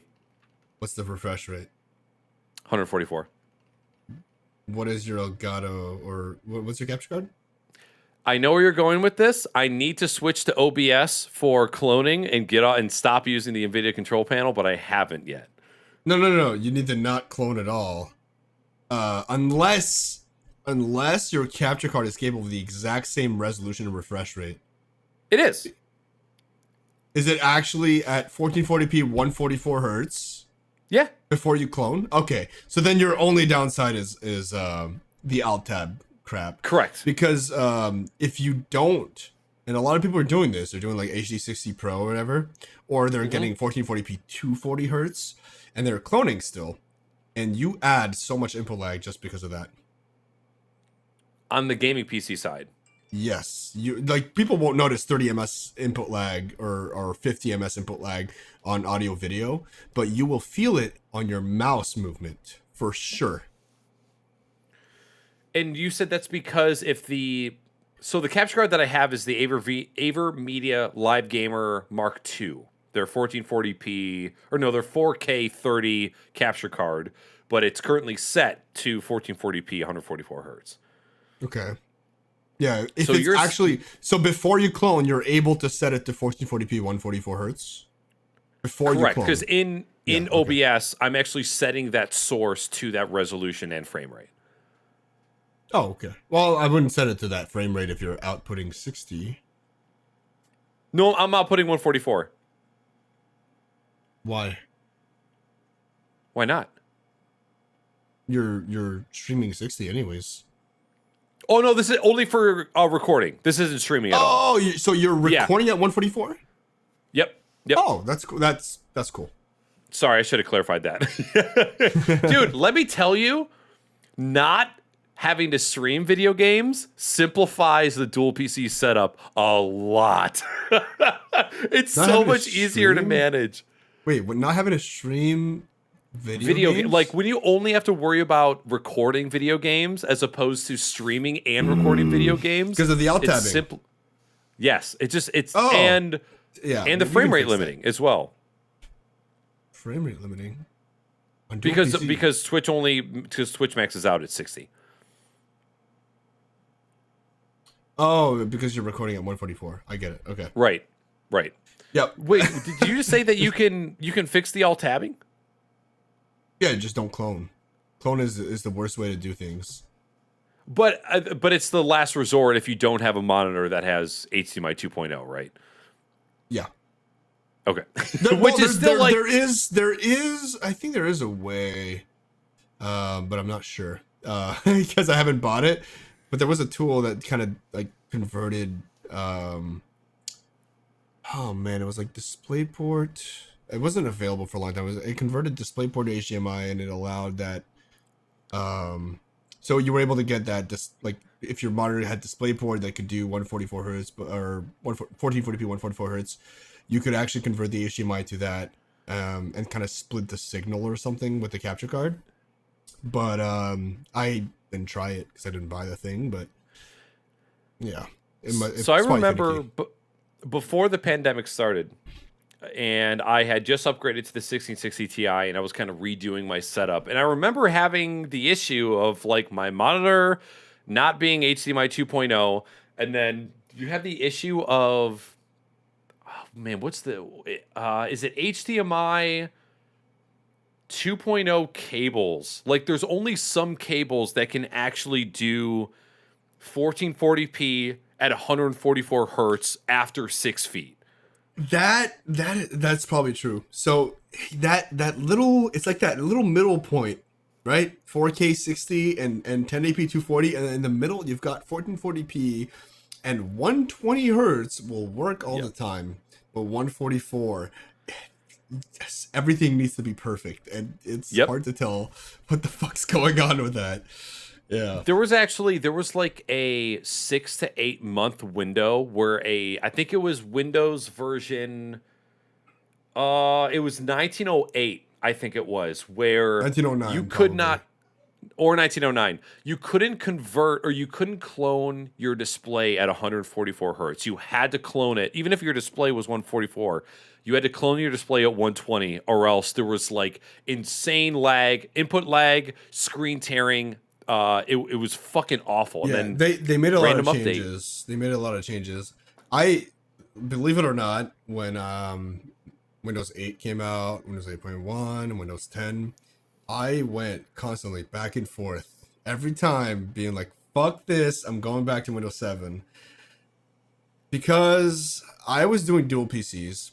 And on Windows 7, I had Aero disabled, right? I had desktop composition disabled. I could play in borderless, not get any extra input lag, which you do on Windows 10, on DirectX 11 and older. And if you're cloning, also get that extra input lag because of the desktop Windows Manager and how it syncs up all your monitors and all that stuff.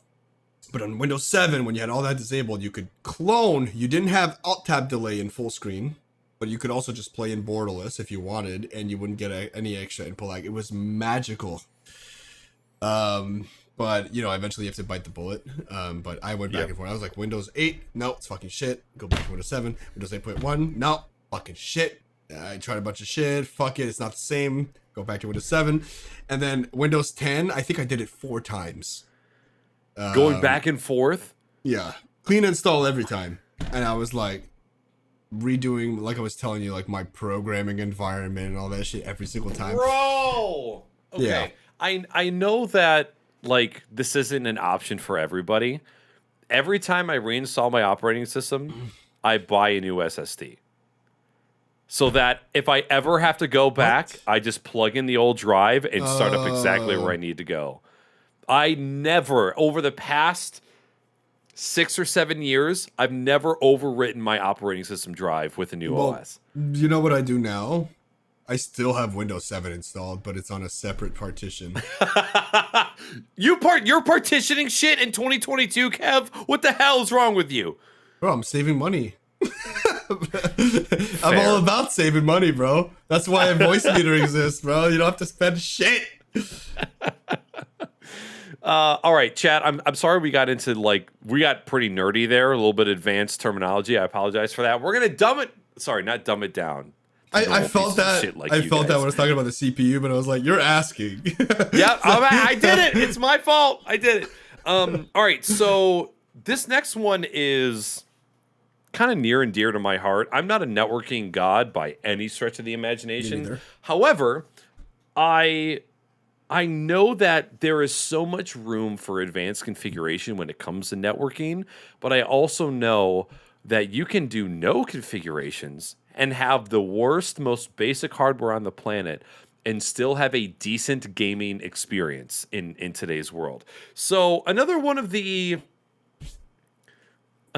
controversies recently in the tech community was anywhere from $300 to $500 wireless routers that were necessary to remove buffer bloat and network lag from your network, and so that you could get the most frames and kills in Warzone, and you could hear footsteps everywhere. Okay, but the router doesn't help with footsteps. I don't think that was ever promised. No, I'm being facetious. Yeah. When it comes to networking, there is obviously the conversation of buffer bloat, which if you want to do a quick explanation on that, you're more than welcome. Mm-hmm. But when people come to you about networking questions and like, okay, should I upgrade this? Should I upgrade that? Do you kind of have like a general rule of thumb that you stick to when it comes to networking? Is your first suggestion out of the gate, yes, you need to spend this amount of money in order to get this sort of experience? I've never told someone they needed a better router. Hot damn! But I have suggested it, and I always explain to them why. So buffer bloat happens, and you can think of it, and oh man, you don't want me to get into the nerdy shit, bro? Yeah, just like get a little nerdy, just a little nerdy, bit, bro. All right, so think about this. You're I don't know, you're uploading a video or you're streaming.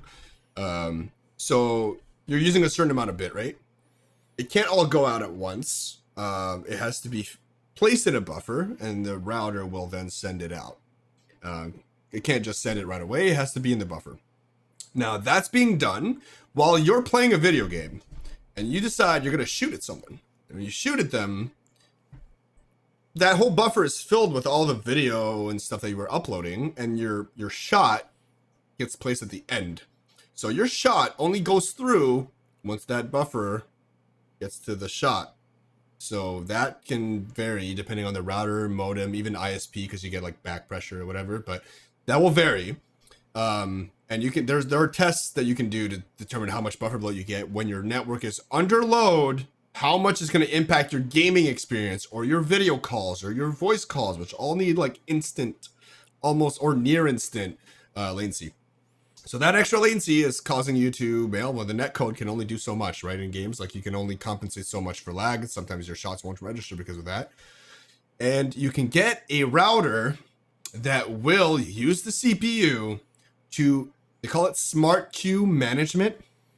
The queue, the buffer, they'll have the whole video. You shoot someone, it will insert the packets through the buffer rather than placing it at the end.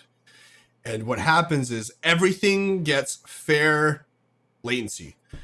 And you can actually bring it down to like 0 to 2 ms instead of 50 to 200 to 300 to 500 even, depending on like the ISP, the modem, router. You can bring it down really low to the point where you can literally be doing whatever on your network. Steam, porn, torrenting, game downloading, all that shit while you're gaming, 0 ping increase. And that was necessary for me to learn because I was on a cable connection and I had 120 down, 10 up, so 10 megabits up, and I was streaming at 8.5 up. So I was using 85% of my upload speed to stream, and that includes little spikes that can happen, right? Like you will go up and down a little bit. I was using all of that. And if I didn't have a proper router set up, my ping would be fluctuating. If I gamed, if I played like something simple like League of Legends, my ping would be going from 20 to 150 to 30 to 140 to, and just back and forth, constantly fluctuating. You can't play games that way. So I either needed to drop my bitrate down to less or half or less than half of my upload speed to prevent buffer bloat, or get the router to use the CPU to get that fairness and manage everything and get 0 ping fluctuations at all. So the problems only arise when you're sharing your internet connection with a lot of people. You're going to get spikes whenever somebody's doing something that's using up a lot of the bandwidth, the available bandwidth, which can be even as simple as loading a web page, or like YouTube or Netflix, where like it will load the video really fast for like a couple seconds and then stop, and then load the next part really fast. So that will still cause spikes. So no matter how much speed you get, you will still be affected by that. Just maybe there's less chance of being affected. ISPs will sell you speeds. They always will. They'll just be like, oh, just get faster speeds, it'll fix your problems. It might, but it probably won't in a lot of cases if your internet is actually being used a lot, constantly. Right. There's times where, I'll be streaming. We have gig internet here at the house, and we often average about 800 megabits per second down. And one of us will start downloading a Steam game, and Steam is usually maxing out at like 80 megabytes per second. Usually that's its max, averaging 50 megabytes per second. And even though there's still plenty of headroom, the bit rate that's being sent to Twitch will still be affected, or like in-game performance will still be affected, because Steam is still hogging the majority of that bandwidth. And to kind of like bring it down into more layman's terms for anybody in chat that kind of got lost in there, and I apologize, nerd shit. Remember the conversations when net neutrality first hit the internet, where it's like, okay, we now have this bill or this agreement where certain ISPs will be able to slow down the connection of certain websites and enhance the connection of other websites. So Comcast, who owns Hulu, could say, oh, you want to watch Netflix? I'm going to slow that shit down to a crawl. Oh, you want to watch Hulu? We're going to make that shit load super, super fast. And again, net neutrality. Wait, now I'm confused myself. I can't remember if net neutrality was fuck all that or if net neutrality. Yeah, net neutrality was fuck all of that. Everybody, everything's fair. Yeah. Yep. So net neutrality is good because you don't want your ISP to be able to control the speed of how things load for you. So again, kind of the same with buffer bloat. It's favoring certain applications or processes on your computer that say, "Oh, we want your Discord and your streaming to be super, super fast," but yet your game is suffering because it's not being able to register the inputs as fast as you are sending them. Yep. Does the average streamer need to worry about buffer bloat, or will they still have an okay game, like an okay time? Like, think about when we were playing Xbox Live, right? There was no overclocking, there was no increased networking, there was no buffer bloat monitoring, right? We were just gaming. Can a gamer or a streamer have a sufficient gaming experience without having to worry about any of that? Yeah, for just gaming, yeah. As long as, like I said, they don't have their network being consumed constantly by someone else. That is, which is tough, because if you're a streamer in a family house and you've got a bunch of other people that are using up the internet, that can be kind of tricky. Yeah, and there is one big downside from using that like buffer bloat mitigation, like the technique I described, and it's that it uses a lot of CPU, and it can't be parallelized across cores. So if you have like an 8-core router, it will use 1 core to do this. It has to be done sequentially. So you're limited by that, and if you let the CPU core hit 100%, you just make it worse. It makes it worse. Everything comes down, yeah. Yeah. So you make it worse. Your ping actually will go higher than just buffer bloat in general. So you need to limit that. So basically, I can get like 1.5 gigabit here now, but I pay for 500 down and up, and I limit it to 300 down and up, because that means that I can do whatever the fuck I want, and my ping won't be affected. I get 0 drop frames all the time. I can be downloading, doesn't matter. And that's, to me, and I think gamers, that's what they should prioritize, is a stable network, not a fast network. Sure. Yeah. Good answer. I like it. Well, there was 2 other topics that I wanted to hit tonight, but I want to be mindful of your time. Backups and then like general maintenance over time. So we're gonna have to save those 2 conversations for another conversation down the road. I'd like to hit a couple of questions that came in earlier in the podcast. I'm going to skip the first 2 that came in regards to somebody that I don't want to name and give any exposure to. So I'm sorry for those of you that asked those questions. I'm just going to skip over them because don't even want to get into it. Third question from Kemmins. What is your favorite diner food? God, that's random, for me? Right? Yeah, it's for both of us. Diner food, man, bro. I don't think I've ever been to a diner. When I think of a diner, I think of like the 60s fucking. Okay, so think of like any generic like fast food breakfast diner. Like, do you have any Coney Islands in Canada?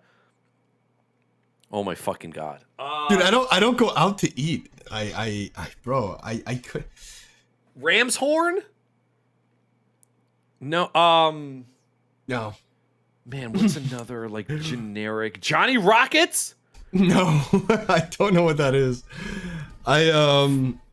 Man, like local, like bro, like local restaurants, like maybe like what would I eat? Man? I don't know. I don't eat there anymore. When I was a kid, I would get fucking pasta. at diners and shit.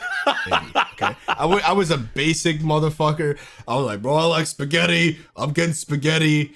And it's like, we have spaghetti at home. It costs 50 cents. Fuck it. I'm getting fancy spaghetti. And that's just the way it was. Here we go. Big Boy, Denny's. Those are two like diner-ish. No, not in Canada, bro. Waffle House. No. Fuck. Okay. So No. You answer, dude. I think my number one favorite. I have two favorite diner foods, and I'm gonna do breakfast and dinner. Number one diner food for breakfast is like chicken fried steak. Chicken fried steak with a side of like super crispy hash browns. Wait. What is chicken fried steak? Is it chicken and... Nope, chicken it's stupid. Think of I should have said country fried steak. So you take have you ever had cube steak? I guess just cubed meat, I guess, but in a it's a different type of cut and processing of meat. So let's say you take a ribeye, like a 1-inch thin ribeye, you smash it thin, and then you cover it in like a dredge of some sort. So you would take a ribeye steak, you'd cover it in egg, and then you would hit it with breadcrumbs or flour. And then you would fry the steak in a pan of like a lard or a fat or an oil of some sort. And then you put sausage gravy over the top. Like, dude, chicken fried steak, country fried steak is one of the best things ever. I've only done that with chicken. I've only done that with chicken. Oh, dude, next time you're out and you're perusing the grocery store, look for like some on sale thin ribeye steak, pound it flat, douse it in egg, cover it in flour, and then you fry that bitch in a pan, and then you got to make. I'm gonna need you to make me a TikTok with that recipe and step by step, bro. There's actually the most recent, or the final cooking stream that I ever had, the one that I fell and broke my ribs on. I made country fried steak, and it was fucking amazing. You fell and broke your ribs during a cooking stream? At the beginning of the stream, I was trying to secure some Logitech C920 wires to the ceiling. And so I pulled a 5-gallon bucket out of the closet and I turned it upside down and I went to go, oh no, it had a top on it. And I stood on top of the bucket and I went to go secure the wires to the ceiling and I fell and I hit my ribs on the countertop, the corner of the counter, and I fractured 2 of my ribs. Oh, damn, bro. Wow. It was awesome. But anyways, I thought you were going to say awful. Well, no, it was probably one of my favorite Twitch clips of all time. But chicken fried steak for breakfast, for lunch, dinner, a hani or a chicken finger pita is like a thick pita bread with sliced fried chicken tenders, lettuce, tomato, mayo, American cheese, and then I usually will cover that with ranch as well and eat that. Okay, that sounds pretty good. Yeah, I do like stuff wrapped in tortillas. Or hell yeah. Yeah. Man, okay, hold on. I'm gonna Google this. What diners are popular in? Because you're, I don't want to dox you. I know you're in Canada. 4 Canadian diners. Quebec, that's okay. Okay, Yukon.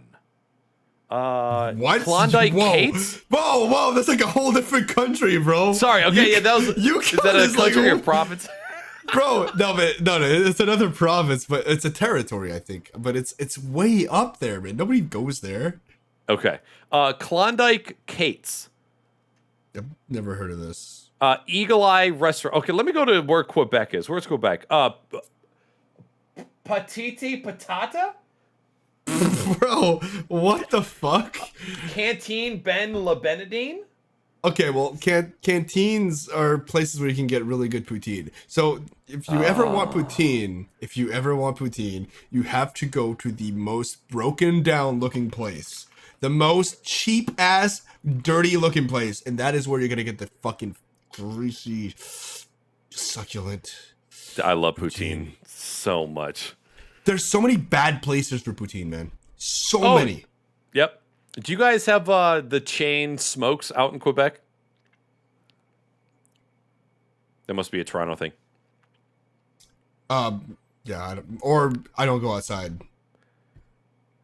Do you get food delivered to your house or do you cook? I cook if I get groceries. Okay. And I couldn't really get anything delivered to my house until 2020 because Goddamn. DoorDash and Uber Eats wasn't in my town. Right. Okay. All right. Well, go out to a diner. Fuck. Drunk. I just need to go get some diner food. Okay. Oh Bro, my God. Listen, man. I'm always drunk. I can't drink and drive. Diners are too far to go by bike. Fuck this shit, man. I'm staying in. I only go out to get more beer. Well, like You diners think I'm have beers. joking? Okay. Last question from Nick Yeats. I have a 5900X 4.7 gigahertz all core at 1.375 volts. Stable. What are your thoughts? Should I not be at a constant clock speed?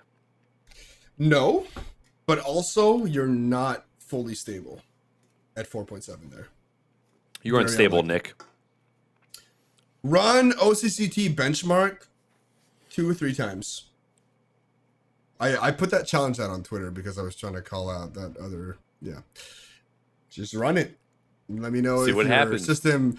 I've seen that clock speed be set so many times, and I'm like, look, okay, join the call on your phone because your PC's gonna crash probably. And I run the benchmark, 5 seconds, not even. Sure enough. Shuts down. It doesn't matter. It doesn't matter. Doesn't matter. 5950X, 5900X, same shit. Is it the speed, the clock speed that's more of an issue, or is it the voltage that's more of an issue at that point? It's the type of instruction with the clock speed. Okay. And the voltage cannot be high enough to be stable there. And if you do get the voltage high enough to be stable there, you're going to overheat. So it's everything at once. Yes. To all the above. Okay. So basically what he's saying without saying, book an appointment at powergpu.com/DrunKev. No. Just leave it stock or use the curve optimizer. That's my recommendation. I know that Intel has their is it XTU extreme tuning utility? No. Is that worth getting into as far as the Intel platform is concerned, or are there better ways to go about that? I don't know. I've never really been much of this No, it's the software. There's Ryzen Master, which is really amazing for overclocking, way better than Intel's, I would say. Gives you a lot more fine tuning. They actually added the curve optimizer in there recently.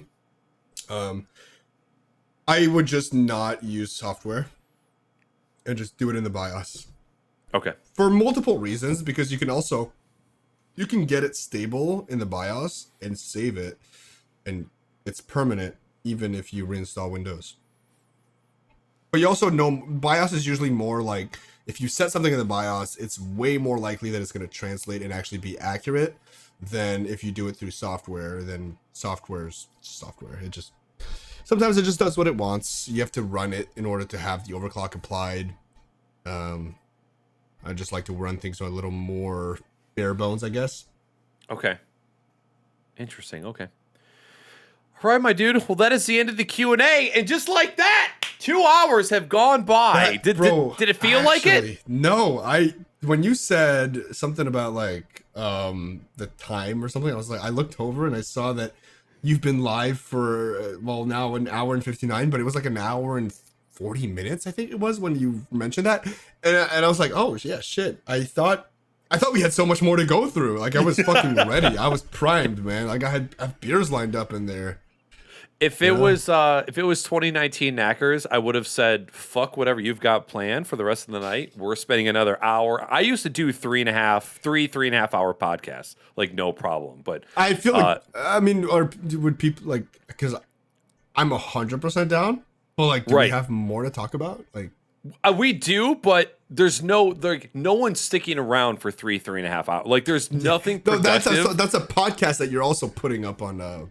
Exactly. Yeah. Like, if somebody was to go to Spotify and be like, oh, I want to listen to the episode with Knackers and DrunKev, 3 hours and 45 minutes. What the fuck are they talking about for that long? Cool. 2 white dudes talking about tech problems. It's exactly what I listened to for 4 hours. Yup. So I try to reel it back a little bit, and that way we have something to talk about the next time you're on the podcast. I know. Yeah, exactly. Yeah, there's another time. So I'm out of control, man. I do 12-hour streams, bro. I'm just fucking there. Like, I got my poop bucket right over here. Oh my god, he shits in buckets, chat.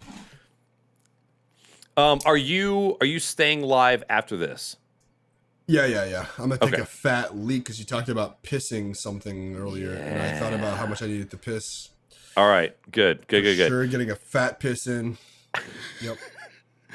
Chat, thank you so much for hanging out with us tonight. It was a beautiful, beautiful episode. Mr. DrunKev, please reintroduce yourself to the chat. Let them know what you got going on, where they can find you online. Anything pertinent to you as a brand on the internet, let them have it.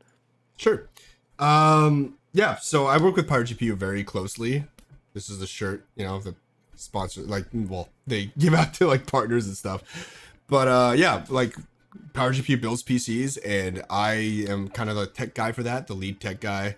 I do tech support, PC optimizations for performance, whether you have a PC from us or not, dual PC setups, single PC setups for streaming, just to help iron things out, stream quality, and gaming performance and stability, any kind of tech problems I kind of touch on. You can find me, Real DrunKev, on Twitter. There's a link there if you ever want to schedule an appointment for whatever of those things I mentioned. And I stream on Twitch almost every night, but don't expect too much tech talk there. It's mostly just me being a degenerate gamer and drinking. Which, who doesn't love that shit? Yeah, but there's a lot of them out there. All right, kids. That is it for the Crocs and Hot Pockets podcast. Thank you so much for tuning in. For those of you in video or audio land in the future, greatly appreciate you taking a look or a listen to this podcast. We hope you have a fantastic rest of your day. Dog, I'm going to raid you. So I just started that raid. I know that you said you got to pee, but I'm going to raid you. Don't close the call session because I'm going to end my stream. But the podcast still needs to upload, so I'd probably give it a minute or two.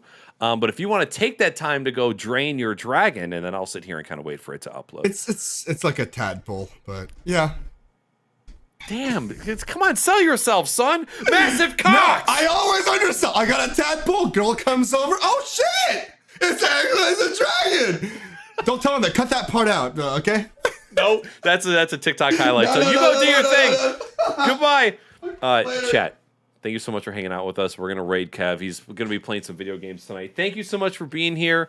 Knack Daddy loves you. I'll see you on Wednesday for another tech stream here live on this channel. And I'll catch you on TikTok because that's where we be. Y'all have a lovely evening. I'll talk to you soon. Goodbye!